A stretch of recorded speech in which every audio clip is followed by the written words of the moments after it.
Hello, আসসালামু আলাইকুম। সহজ রান্নাবিড়ি চ্যানেল থেকে সবাইকে স্বাগতম। কেমন আছেন আপনারা? আমি তো বেশ ভালো আছি আল্লাহর রহমতে। আপনারা সবাই ভালো আছেন তো? এই যে আমি আরেকটি নতুন রেসিপি নিয়ে আসলাম, সেটা হচ্ছে ডিম অমলেটের কারি। তো ডিম অমলেটের কারিটা একটু অন্যরকম খেতে। তো আজকের আমি এটা পুরো প্রসেসটা দেখিয়ে দিচ্ছি আমি কীভাবে রান্না করেছি। তো আপনি এভাবে রান্না করবেন, দেখবেন অনেকটা স্বাদ লাগবে, সুন্দর লাগবে। তো এই যে প্রথমে আমি দেখিয়ে দিচ্ছি, ডিমটা আগে মামলেট করতে হবে। আমি প্রায় 6টা ডিমের মতো নিয়েছি, এক এক করে সবই ভেজে নিব।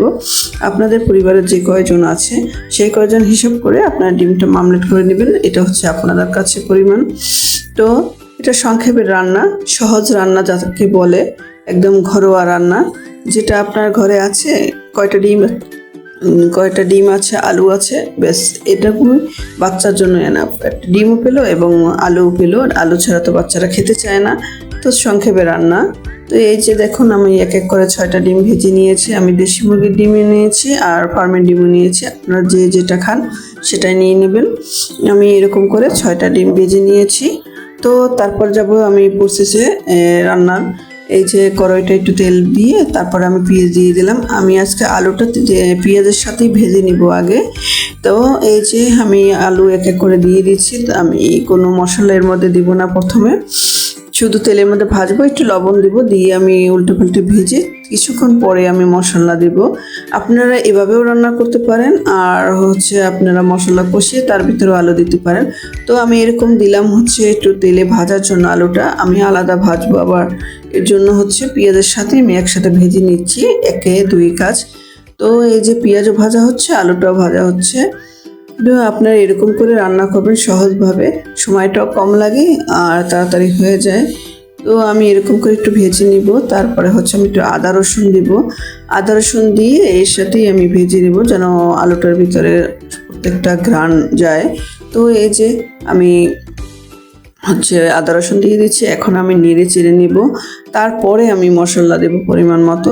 এই যে আমি আর একটু তেলে ভেজে নিয়েছি, দেখেন লাল হয়ে আসছে। এরপরে আমি মশলা দিব। তো এই যে ভাজাটা অনেক সুন্দর হয়েছে। এখন হচ্ছে আমি এক এক করে মশলা দিব। আপনারা এভাবে রান্না করলে দেখবেন স্বাদটাই অন্যরকম পাবেন। একবার আপনার রেসিপিটা ট্রাই করে দেখবেন যে কেমন লাগে। তো কমেন্ট করে জানাবেন আমার রান্নার রেসিপিটা কেমন হয়েছে। তো এই যে আমি মশলা দিয়ে দিচ্ছি। আমি আমার আলু এবং ডিম অনুযায়ী পরিমাণ মতো নিয়েছি। আপনারা যেভাবে ডিম নেবেন, আলু নেবেন, সেই পরিমাণ মতো মশলা বসিয়ে দেবেন। তো এই যে এখন আমি কষাবো, একটু কষিয়ে তারপর একটু পানি দিয়ে কষাবো। এই কষালে তো মরিচের গন্ধ যাবে না। তো এই যে একটু পানি দিয়ে দিচ্ছি, তারপরে আমি কষিয়ে নিচ্ছি, ভালো করে কষিয়ে তারপরে আমি একটু পরিমাণ মতো জল দিয়ে, পানি দিয়ে, যে যেটা বোঝেন সেরকম দিয়ে আমি এটা ঢেকে রাখবো। তো এই যে আমি ঢেকে রেখেছি। তারপর হচ্ছে আমি পানিটা পুলো উঠলে আবার উঠিয়ে নেব। এই যে এই পানিটা আমার পলক উঠে গেছে। এখন আমি ডিমটা দিয়ে দেবো এক এক করে। তো এই ডিমটা আপনি এখনও দিতে পারেন আর লাস্টেও দিতে পারেন যখন রান্না হয়ে যায়। কারণ হচ্ছে আপনার ডিমটা তো আমার রান্না করাই, আমি দিয়ে দিচ্ছি এর জন্য মশলাটা যেন ওর ভিতরে ঢোকে, তার জন্য আমি একটু ডুবিয়ে ডুবিয়ে দিচ্ছি, নেড়ে ছেড়ে দিচ্ছি। পরে আবার একটু উল্টে পাল্টে দিব। তো এইভাবে করে ঢাকনাটা আবার দিয়ে দিব। তারপর হচ্ছে আমি কতক্ষণ পর আবার এটা দেখব কেমন হয়েছে, মশলা ঢুকেছে কিনা। এই যে দেখুন অনেকটা মশলা ঢুকে গেছে।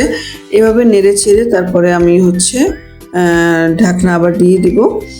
তো এইভাবে করে আমরা রান্না করি সহজভাবে। সময় যারা ব্যস্ত মানুষ, সারাদিন অনেক পরিশ্রম করতে হয় আমাদের, সকাল থেকে শুরু করে রাত 12টা পর্যন্ত।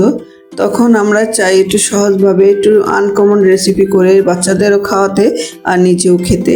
এই যে আর একটু লবণ লেগেছিল, আমার লবণটা দিয়ে দিয়েছি। লবণ সবসময় হাতে রেখে দিবেন, যদি লাগে দেওয়া যায়, কিন্তু বেশি হলে খাওয়া যায় না। এর জন্য লবণটা সবসময় হাতে রেখে দিবেন। তো আমি একটু ডুবিয়ে দিচ্ছি, আর একটু ঝোল টানবে। আমি এত ঝোল রাখবো না, আমি মিডিয়াম ঝোল রাখবো। তারপর আবার ঢাকনাটা দিয়ে দেব। এই যে আমার ঝোলটা প্রায় টেনে এসেছে। এখন কিছুক্ষণ পরে আমি উঠিয়ে নেব। তো এটা ঝোল আপনি যদি রাখতে চান যে আমি একটু ঝোল রাখবো, আমার বাচ্চারা ঝোল পছন্দ করে, তাহলে ঝোল আর একটু রেখে তারপরে উঠিয়ে নেবেন। আমি ঝোলটা টেনে নিয়েছি, দেখতে পাচ্ছেন হালকা একটু ঝোল, আলু মাখা ঝোল। তো আমার রেসিপিটা কেমন লেগেছে সবাই একটু কমেন্ট করে জানাবেন, ভালো লাগলে বলবেন আর খারাপ লাগলেও বলবেন যে এই রেসিপিটা এই জায়গা থেকে আপনাদের ভুল হয়েছে, ভুল ত্রুটি মানুষের মধ্যে হয়। তো সবাই ভালো থাকবেন, সুস্থ থাকবেন, সুন্দর থাকবেন, আমার জন্য দোয়া করবেন। আল্লাহ হাফেজ।